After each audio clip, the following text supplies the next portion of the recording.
कल हमारे prime minister Shahbaz शरीफ, जिनकी बहुत जल्द वो छुट्टी होने वाली है, जिस तरह वो पावर में आए वो सबको पता है। इनके भाई जो नवाज शरीफ हैं वो तो फिर भी इंडिया के लिए सॉफ्ट कॉर्नर रखते हैं। शहबाज शरीफ के बारे में यही जाना जाता है कि वो थोड़े जो हमारे माई बाप हैं वो थोड़ा उनके ज्यादा करीब हैं, यानी जो वो कहते हैं वो उनके सामने हाँ कर देते हैं। तो कल इस्लामाबाद में एक मिनरल समिट की कॉन्फ्रेंस थी जहां पे हमारे प्राइम मिनिस्टर साहब शहबाज शरीफ ने कुछ इंडिया के हवाले से बातें की और बड़ी ही बोंगी बोंगी बातें की। तो अफसोस हुआ ये सुन के कि अभी तक हमारी जो डायरेक्शन है वो नहीं बदल रही as far as India is concerned. तो उसके ऊपर बात करते हैं कि उन्होंने क्या कहा। लेकिन आगे जाने से पहले इस वीडियो को ज्यादा से ज्यादा लाइक करें, शेयर करें, सब्सक्राइब करें।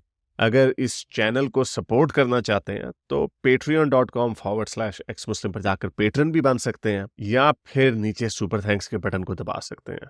लेकिन अगर कुछ भी नहीं कर सकते तो कमेंट्स में जरूर लिखिए कि आप क्या समझते हैं। क्या पाकिस्तान इंडिया की दोस्ती, इसमें कोई सिंसियरिटी है हमारी तरफ से? क्या इंडिया की जो शिकायत हैं क्या वो सही हैं या उसके अंदर बेहतरी आ सकती है, या आगे जाने का कोई चांस है, या फिर हम इसी तरह बैठे रहेंगे? तो चलें चलते हैं आज की वीडियो की तरफ। तो जैसा कि मैंने आपको बताया कि ये इस्लामाबाद में एक मिनरल्स के हवाले से एक समिट था, उसके ऊपर शहबाज शरीफ को मौका मिला और उन्होंने इंडिया के बारे में कोई बात की, लेकिन इंडिया का नाम नहीं लिया। उन्होंने कहा हमारे नेबर को, ऑब्वियसली उनका इशारा इंडिया की तरफ था, को हमें समझना होगा कि हम आगे नहीं जा सकते जब तक हम कुछ सीरियस टॉक्स ना करें। इसमें आगे जाने से पहले मैं आपको ये बताऊं कि तकरीबन आज से 7 महीने पहले अल अरेबिया टीवी को शहबाज शरीफ ने जनवरी में इंटरव्यू दिया था, जिसमें उन्होंने थोड़ा सा पॉजिटिव सिग्नल दिखाने की कोशिश की। उन्होंने यूएई के गवर्नमेंट को कहा कि आप हमारी थोड़ी सी ना इंडिया से थोड़ी सी बात करवाएं। तो ये कहा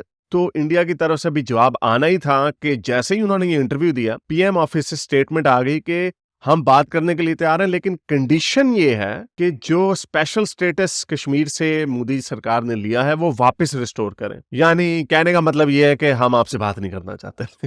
यानी वो है ना मुहावरा, बेगर्स कांट बी चूजर्स। एक तो हमारे इंटरेस्ट में है उनसे बात करना, हमारे इंटरेस्ट में है उनसे रिश्ते या ताल्लुकात जो है नॉर्मलाइज हो, लेकिन हम उनके साथ एक ऐसी कंडीशन उनके सामने रख देते हैं जो जिसका मतलब है ना भाई। वो क्यों कहेंगे कि हाँ अच्छा चलें जी, हम तो आपसे मरे जा रहे हैं, हमने तो आपसे ही बात करनी है। आप क्या ये चाहते हैं कि हम कश्मीर का स्पेशल स्टेटस रिस्टोर कर दें? ओके चलें जी। और क्या चाहते हैं? हम आपको कश्मीर का एक हिस्सा दे भी दें? अच्छा अच्छा, हम तो मरे जा रहे। यार ये क्या है? इसी समिट में शहबाज शरीफ कहते हैं कि हम न्यूक्लियर पावर है, ये हमारे डिफेंस के लिए है वगैरह वगैरह, हम आगे नहीं जा सकते। Nuclear flash point, God forbid अगर हो गया तो क्या होगा, हम तो सब मर। ये जो फियर मंगरिंग है, मेरा ख्याल से इसकी कोई जरूरत नहीं है। इंडिया की पॉलिसी बड़ी क्लियर लग रही है कि आप जो मर्जी करो, हमने इस भेड़ों के छत्ते में हाथ डालना ही नहीं है। We have no interest in. Shehbaz Sharif ने कहा कि 2008 से इंडिया से हमारी कोई सीरियस टॉक्स नहीं हुई। सीरियस टॉक्स तो शायद ना हुई हों, लेकिन हम क्या करते रहे? 2008 के बाद फिर पठानकोट हो गया, जबकि मोदी जी 2014 में जब आए थे, उन्होंने नवाज शरीफ को, जो उस वक्त प्राइम मिनिस्टर थे, उनको इनवाइट किया कि आप मेरी इनॉग्रल सेरेमनी में आ जाए। फिर ऑब्वियसली नवाज शरीफ भी गए, उन्होंने रेसिप्रोकेट करने की कोशिश की, और उसके बाद फिर एकदम से मोदी जी पाकिस्तान आए 2015 में नवाज शरीफ से मिलने। ये भी एक आउट ऑफ द ब्लू उन्होंने एक सरप्राइज किया था। लेकिन उसके बाद हमने क्या किया? उसके बाद हमने पठानकोट कर दिया। कि यही वो वजह है कि नवाज शरीफ को ये जाना जाता है कि वो थोड़ा सा उनका सॉफ्ट कॉर्नर इंडिया की तरफ है, और हमेशा से वो ये चाहते हैं कि ये नॉर्मलाइज हो रिलेशनशिप। 99 कारगिल में भी क्या हुआ, वाजपेयी साहब के साथ उनके अच्छे ताल्लुकात थे, तो पीछे से मुशर्रफ ने कारगिल के ऊपर चढ़ाई कर दी। लेकिन जो हमारे शहबाज शरीफ साहब हैं, ये हमारी जो माई बाप है ना, ये बस वही करते हैं कि जो वो कहते हैं। तो इस तरह की स्पीच का कोई फायदा नहीं था, उसके अंदर लिटरली कुछ नहीं था। और एज यूजुअल इंडिया की तरफ से कोई जवाब नहीं आया और ना ही जवाब आएगा। और मैं तो ये इमेजिन करता हूँ कि उस वक्त बेचारे नवाज शरीफ के ऊपर क्या बीत रही होगी। वो कह रहा होगा यार मैं इतनी कोशिश कर रहा हूँ, ये कोई छोटा मोटा कोई ऐसे भूटान छुटान नहीं है, ये दुनिया की एक लार्जेस्ट डेमोक्रेसी है, दुनिया की दूसरी सबसे बड़ी इकोनॉमी बनने जा रहे हैं। वो बड़े प्राउड है, वो आपके साथ ऐसे कर रहे हैं, और हमारे पीछे से कुछ रोग एलिमेंट्स इस तरह की शरारतें कर देते हैं। तो जाहिर बात है फिर वो हमें लिफ्ट क्यों कराएंगे? वो अब नहीं लिफ्ट कराते। और अब शहबाज शरीफ इस तरह की बात करते हैं कि, और फिर से ऐसा सिग्नल देते हैं कि जी ओ हम न्यूक्लियर फ्लैश पॉइंट पे हैं। न्यूक्लियर भाई, उन्हें नहीं आपके न्यूक्लियर से कोई इंटरेस्ट। ये कब तक हम न्यूक्लियर ब्लैकमेलिंग करते रहेंगे? कहते हैं जी वॉर इसका सोल्यूशन नहीं है। हाँ, हमें पता है, पूरी दुनिया को पता है वॉर इसका सोल्यूशन नहीं है। तो आप ये जो छोटी-छोटी हरकतें करते हैं, जो ये शरारतें करते रहते हैं वहाँ पे पठानकोट, और ये ठीक है पुलवामा में उनकी वो इंडिजिनस बंदे ने काम किया था, लेकिन ये जो आग सुलगाई भी है, ये हमने ही सुलगाई भी है। कश्मीर का इशू जो है, ये जो मिलिटेंट जो मूवमेंट कश्मीर में जो शुरू की, वो इसमें कोई ढकी छुपी बात नहीं है। ये पाकिस्तान ने, हमने ही शरारत की थी। लेकिन सिग्नल ऐसा नहीं जा रहा कि हमने शायद अपनी पॉलिसी रिवर्स कर दी हो। सिग्नल, उनको एक ही डिमांड है उनकी हमसे। उन्होंने कहा टमाटर आपको बेच के $1 अरब का जो हो रही थी इससे पहले इशू से, उससे उन्होंने क्या अचीव कर लेना। उनकी डिमांड ये है कि भाई आप हमारे मुल्क के अंदर ये आतंकवाद या दहशतगर्दी मत करें, ये है उनकी डिमांड। तो हम जी अजीब से वॉर सोल्यूशन नहीं है, न्यूक्लियर फ्लैश पॉइंट है, भाई इसमें कुछ नहीं, कोई न्यूक्लियर फ्लैश पॉइंट नहीं है, वो कुछ नहीं होना। हम वो भी नहीं कर सकते, क्यों करेंगे भाई? उनको कोई इंटरेस्ट ही नहीं है आपके अंदर, उनको कोई इंटरेस्ट ही नहीं है पाकिस्तान के ऊपर हमला करने का। कभी भी उन्होंने ना किया है, ना उनको इंटरेस्ट है। शहबाज शरीफ ने कहा कि जी हम 3 जंगें लड़ चुके हैं इंडिया से। हमेशा मुझे वैसे बड़ी हैरत होती है, हम कहते हैं 3 जंगें लड़ चुके हैं, हम कभी ये नहीं कहते कि हम तीनों जंगें हार चुके हैं। Pakistan has learnt its lesson. We had 3 wars with India, 3. And the consequence of those wars, as a result, it only brought more miseries, to the unemployment, two nations. poverty, and millions were demoted from their level of satisfaction to a lower level of satisfaction. We have learnt our lesson. हम 3 जंगें कर चुके हैं और उसके बदले में हमें सिर्फ गुर्बत मिली है।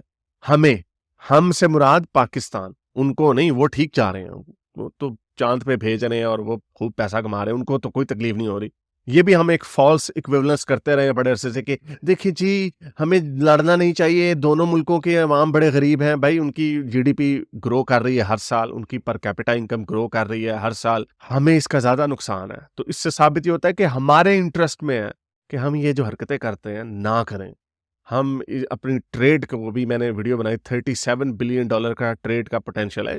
शुरू में ठीक है इंडिया को फायदा होगा, लेकिन हमारी इन्फ्लेशन कंट्रोल में आएगी, हमें एक बहुत बड़ी मार्केट मिलेगी, इसका फायदा सिर्फ हमें है। लेकिन हम क्या कर देते हैं, बीच में कश्मीर को ले आते हैं। ओ भाई, उन्होंने कश्मीर के ऊपर बात भी नहीं कर दी आपसे। हम इस पोजीशन में नहीं है कि हम उनको हर वक्त लेक्चर देते रहे कि हाँ भाई, अब जैसे ही मैंने आपको बताया अल अरेबिया को वो इंटरव्यू दे रहे हैं, शहबाज शरीफ ने कह दिया कि हाँ भाई हम इंडिया से बात करना चाहते हैं, लेकिन घंटों के अंदर ऑफिस से स्टेटमेंट आ गई कि नहीं जी कश्मीर का स्टेटस रिवर्स करें। जाहिर बात है ये कहीं और से स्टेटमेंट लिखवाई गई होगी पीएम ऑफिस को। तो यार ये पता नहीं, मुझे तो नहीं समझ आती यार। ये तो आइंस्टाइन ने कहा था ना कि हमाकत इसको कहते हैं कि एक चीज किए जाना, बार बार गलती को किए जाना और एक्सपेक्ट करना कि डिफरेंट रिजल्ट आए। या तो इंडिया होता ना नीचे जा रहा होता, या तो होता ना वो बैंकरप्ट होने वाले हैं, डिफॉल्ट होने वाले हैं, उनकी कोई बहुत बड़ी कोई आग लगी होती, फिर हम कहते चलो ओके, उम्मीद पे दुनिया कायम है। हम उम्मीद करते हैं कि हाँ यार चलो शायद इस वक्त उनके ऊपर बुरा वक्त आया हुआ, वो हमारी मैनिपुलेशन में आ जाएंगे। ऐसी कोई बात ही नहीं है। वो तो अमेरिका को लिफ्ट नहीं कराते। अमेरिका उनको कहता है कि यूक्रेन पे हमारा साथ दो, कहते चलो भागो इधर से। तो ये वो इंडिया नहीं है, ये वाकई चूंटी और हाथी का मुकाबला। तो इसमें कोई जरूरत नहीं है उनके साथ कन्फ्रंटेशनल स्टांस लेने का, उनके साथ दोस्ती का स्टांस लेना चाहिए।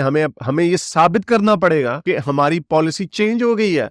हमें ये साबित करना होगा कि हमें आपके अंदर, हम कोई आतंकवाद अब नहीं करवाना चाहते, हम कोई पठानकोट या पुलवामा और इस तरह की चीजों में हम बिल्कुल साथ नहीं देना चाहते। हमें ये यकीन दिलाना होगा उन्हें, लेकिन हम कुछ करते ही नहीं है। और वो जाहिर बात है उनको यकीन ही नहीं है। अभी एक वायर का आर्टिकल बड़ा अच्छा मैं पढ़ रहा था, उसमें उन्होंने लिखा हुआ था कि पाकिस्तान स्टक हुआ है अपनी प्रॉब्लम्स में। ऑब्वियसली हम प्रॉब्लम्स के अंदर धंसते चले जा रहे हैं, और इंडिया पाकिस्तान के साथ स्टक है। यानी क्योंकि वो वाजपेयी जी ने कहा था ना कि हम नेबर्स को नहीं बदल सकते, यानी जो हमारे साथ है तो वही हमारे साथ होगा, उसको हम बदल नहीं सकते। तो वो अपनी कंडीशन को तो बदल रहे हैं, लेकिन जो उनके साथ एक बीमार इकोनॉमी और एक बीमार मुल्क बैठा हुआ है, वो उसको नहीं बदल सकते। तो ये उनकी भी कमजोरी है। थोड़ा सा ट्रंप का कार्ड हमारे पास भी ये है कि भाई आप हमसे जो मर्जी करें, हम आपके साथ चिपके हुए जरूर हैं। हमें कुछ नहीं मिला उनके मुल्कों में इस तरह की हरकतें, पठानकोट, पुलवामा और ये इस तरह की मुंबई अटैक, कुछ नहीं मिला हमें। इतना सा फायदा नहीं हुआ, सिर्फ उसके नतीजे में हमारे साथ बुरा ही हुआ। दुनिया से गाली पड़ी है, FATF, इकोनॉमी रिस्ट्रिक्शन, हर चीज में हमारा कोई फायदा नहीं हुआ। तो भाई अपने अब पॉलिसियां पास की छोड़ दो। पता नहीं कौन ट्रेनिंग करके गया इन लोगों की कि वो बार बार वही हरकत किए जा रहे हैं। तो ये आर्टिकल जब छपा तो मैं समझा कि शायद कोई अच्छा ओवरचर आएगा हमारे PM ऑफिस की तरफ से, लेकिन वही घिसी पिटी बातें, इसके अंदर कुछ भी नहीं था। And I can guarantee you कि इंडिया की तरफ से इसका रिस्पांस भी नहीं आना। हम बड़े मजे से इस तरह की कॉस्मेटिक किस्म की बातें कर देते हैं, वो उधर से जवाब भी नहीं आता। वो इमरान खान साहब ने कहा था ना कि मैं फोन कर रहा हूँ पुलवामा के बाद, तो मोदी जी मेरा फोन भी नहीं उठा रहे। और शाह महमूद कुरैशी ने कहा कि हमारी टांगें कांप रही थी उस वक्त कि अभी हमला ना वो कर दें। यानी ये हमारी अंदर से हालत हुई थी। तो ये शरारतें क्यों करते हैं भाई आप? क्या आपको पोकिंग द बेयर, आपको क्या मुसीबत पड़ी है ये काम करने की? इसका क्या फायदा? तो आई मीन अपने ख्यालात का इजहार करें, कमेंट्स में लिखें, बताएं कि आप क्या समझते हैं हमारे शहबाज शरीफ की स्टेटमेंट पे। क्या आप समझते हैं कि एक पॉजिटिव स्टेटमेंट थी? मेरे हिसाब से तो ये ऐसी फजूल किस्म की स्टेटमेंट थी, and it doesn't even matter, क्योंकि अब तो उनकी हुकूमत भी खत्म होने वाली है, केयर टेकर सेटअप आने वाला है, तो it's irrelevant what he says. लेकिन उन्होंने मेरे हिसाब से बड़ी स्टूपिड स्टेटमेंट दी।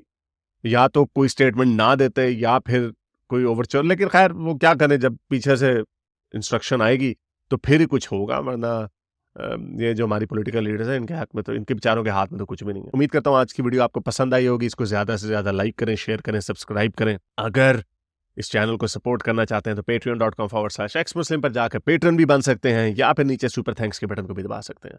अब तक के लिए इतना ही, अगली वीडियो तक साईं साहब। अगर आपको मेरी ये वीडियो अच्छी लगी तो मेरे चैनल के मेंबर बनिए, पेट्रन बनिए, या फिर आप मुझे बाय मी या कॉफी में भी सपोर्ट कर सकते हैं।